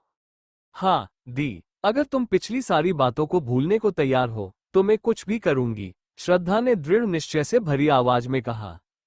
श्रव्या के चेहरे की वो कोल्ड मुस्कान और भी बड़ी हो गई। उसने अपनी कोल्ड आंखों से श्रद्धा की तरफ देखा। अच्छा, तो मैं चाहती हूँ कि तुम नंदा विज के बारिश से शादी कर लो और ये अनाउंस कर दो कि तुम क्रिएटिव को विरासत में पाने का अपना हक छोड़ रही हो।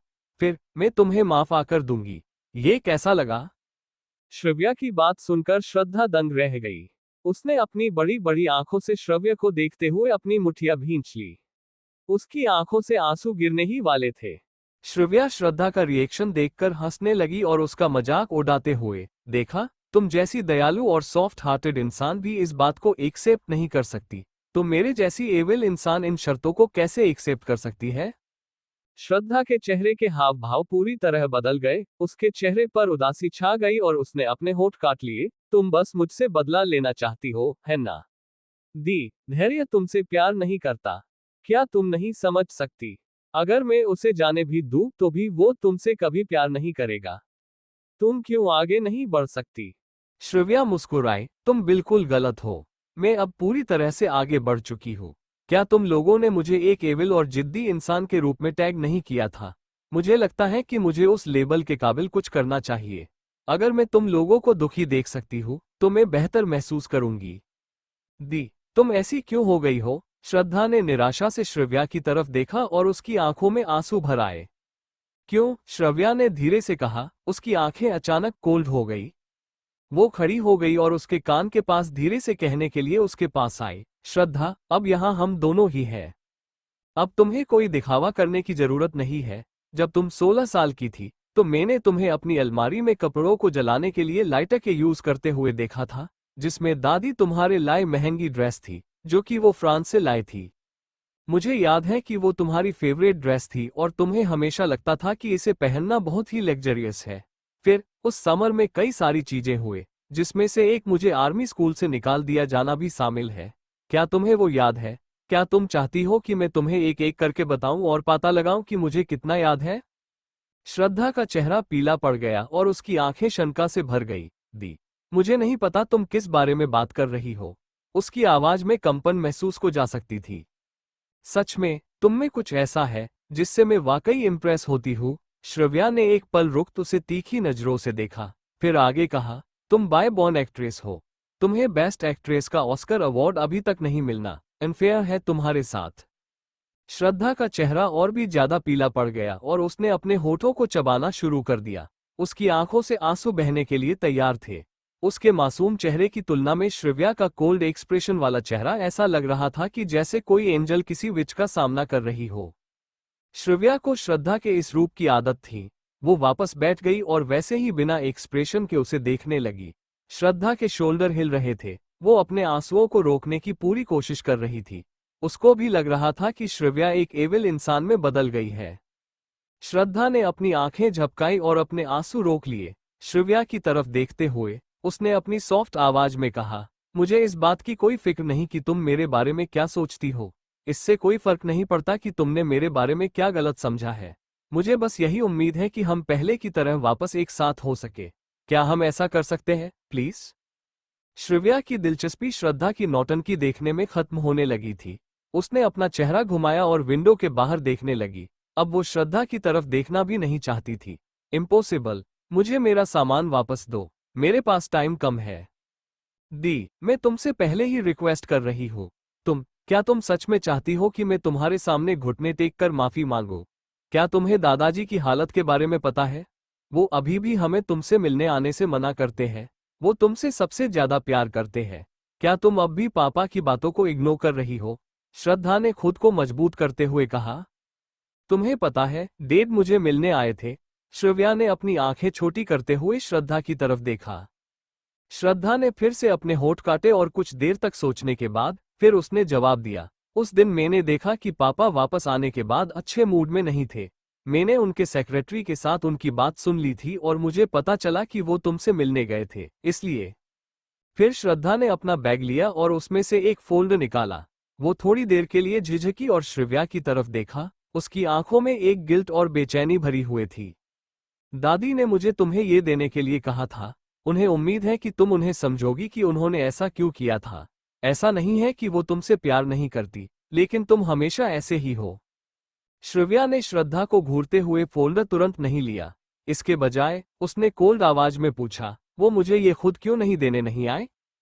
श्रद्धा श्रव्या का सवाल सुनकर एक पल के लिए स्तब्ध रह गई। फिर उसने धीरे से जवाब दिया, दादी माँ आजकल काफी बिजी रह रही है, और फिर मैंने ही उनसे कहा कि मैं तुम्हें ये पहुंचा दूंगी। मैं तुमसे बात करना चाहती थी, लेकिन तुम मुझे कभी मौका ही नहीं दे रही थी, इसलिए मुझे नहीं लगता कि मेरे पास तुमसे बात करने के लिए और कुछ बचा है। अगर ये धैर्य के बारे में है, तो मुझे पूरा यकीन है कि मैंने उसे स्पष्ट शब्दों में बता दिया है। मैंने अपना प्रॉमिस पूरा किया और तुम दोनों को परेशान नहीं किया। दूसरी तरफ तुम लोग मुझे हमेशा परेशान करते रहते हो। श्रव्या ने फोल्डर लिया और उसकी आंखों की गहराई में एक कोल्ड चमक आ गई। श्रद्धा, असल में 3 साल पहले मैंने पहले ही डिसाइड कर लिया था कि मैं तुम दोनों को कभी माफ नहीं करूंगी। जब धैर्य ने तुम्हारे साथ रहने के लिए मुझे धोखा दिया था। भले ही हमारे बीच दुश्मनी ना हो, लेकिन उसके अलावा हम सिर्फ अजनबी ही हो सकते हैं। मैंने तुम दोनों से दूर रहकर तुम्हारी इच्छा पूरी की, इसलिए मुझे उम्मीद है कि हम अब से अपने काम से काम रखेंगे। तुम ही हो वो जिसने मुझे ये कहने के लिए मजबूर किया। Thank you for listening. मुझे उम्मीद है आपको ये स्टोरी पसंद आई होगी। अगर आपको पसंद आई है तो प्लीज लाइक और कमेंट करना ना भूलें और मोर स्टोरीज के लिए सब्सक्राइब करें। मिलते हैं नेक्स्ट वीडियो में।